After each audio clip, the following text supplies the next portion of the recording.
Alright, I poured in my green beans, and now I'm going to pour in my corn. And then here, I have my grab-and-go ground beef. This is the ground beef I took out of the freezer, and it's all thawed out. So I'm going to go ahead and put this on in. It's 3 cups of ground beef. And it's my taco meat, so it has the seasoning of taco meat, basically the cumin. But I've done this before, and it tastes okay. So I'm going to go ahead and put that on in. I'm going to give it a quick stir, and then I'm going to put that on the pan. And the food is already coming to a boil, so I'm going to put my noodles in too. So it's going pretty fast, which is nice. So I'm going to put this on in, and I have the meat in there, and I'm just going to let this cook while the noodles is cooking, and we are done with dinner. The family can be able to eat, and I'm done. So that's finished. I'm going to put that on the stove, and I'm going to put the noodles in. That's my timer letting me know that you see it's boiling.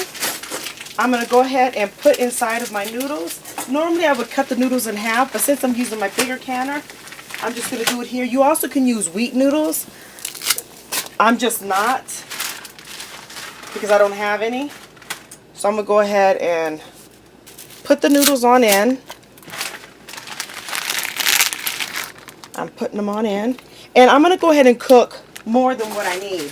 The reason why is I always try to cook more so that what doesn't get eaten I can be able to save, and I can use it to make quick lunches. Like, you know, I can easily have some noodles readily available. So I'm just putting them on in. Kind of breaking them up, putting them in. And then I'm going to put my top on. And then I'm going to do a quick release by not taking my thing off of it. My jiggler off. I'm not going to take the jiggler off. Let me break it up a little bit first. I shouldn't be using this. Just want to break up the noodles a little. Give it a little stir. And I'm going to bring it right back to pressure.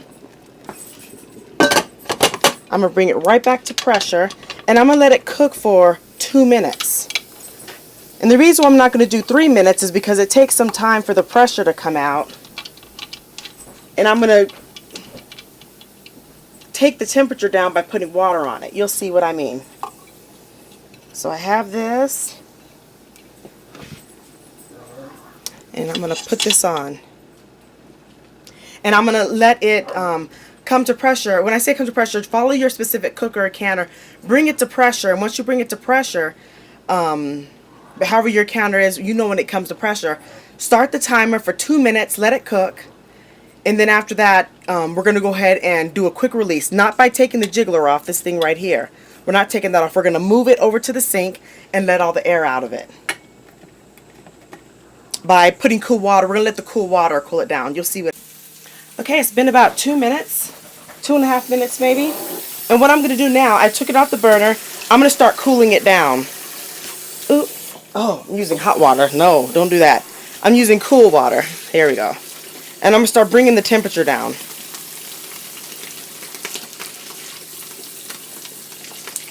I'm putting cool water in it. The reason why I don't do the full 3 minutes is because you see I'm not able to just open it up quickly. I'm trying to cool it off. And that's the cool thing about the stove pressure cookers. You can be able to do this. Don't recommend you do this with the electric. Don't recommend it. Don't do it with the electric. So I'm doing a quick cool down, because if I take the jiggler off of this, it's going to spout out. And a lot of the starch is just going to fly out. And it's going to make a huge mess in your kitchen. Just go ahead and spray it over it. Don't put the water over where the jiggler is. Just spray all the way around it. What you're doing is you're bringing the pressure down. And I don't know if you can see it or not, but the gauge is going down slowly. It's going down. But what I'm doing is just cooling it off. I'm releasing the pressure with the cool water. So it's coming down, coming down, coming down.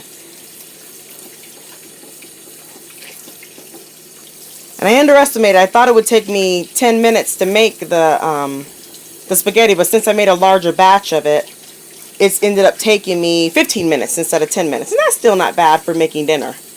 That's still not too bad. Saving all that money, you guys are eating food.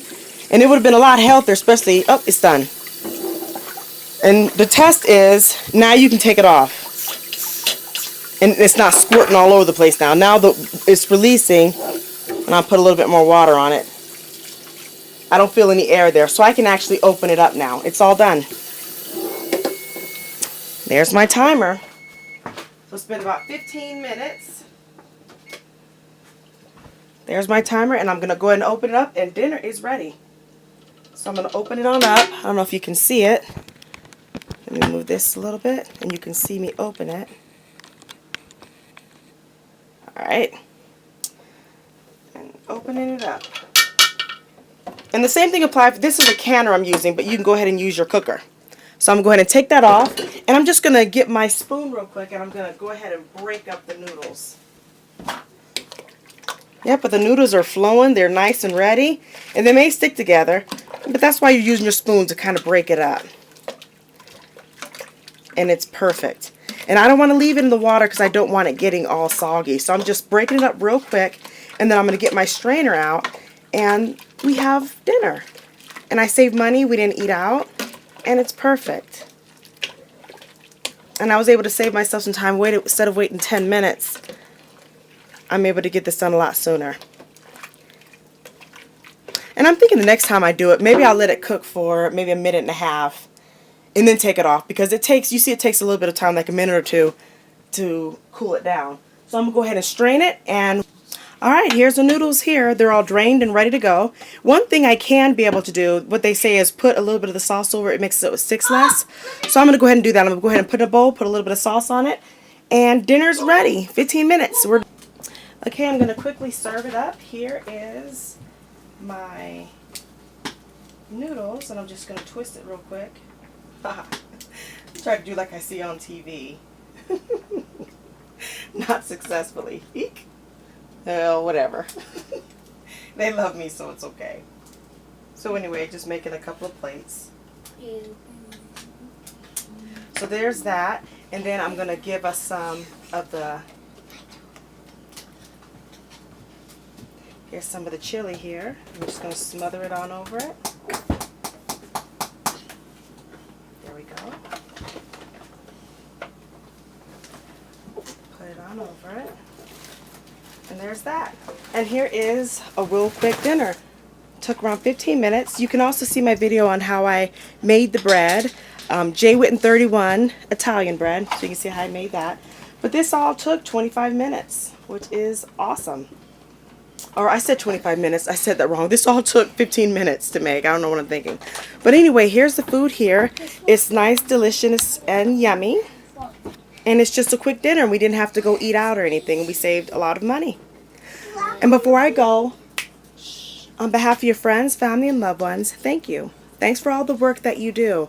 You could be spending your time doing so many other things, but instead you're doing things that is great for our health and for our bodies. We appreciate you, even though we may not tell you as much as we would like to. Thank you. Take care.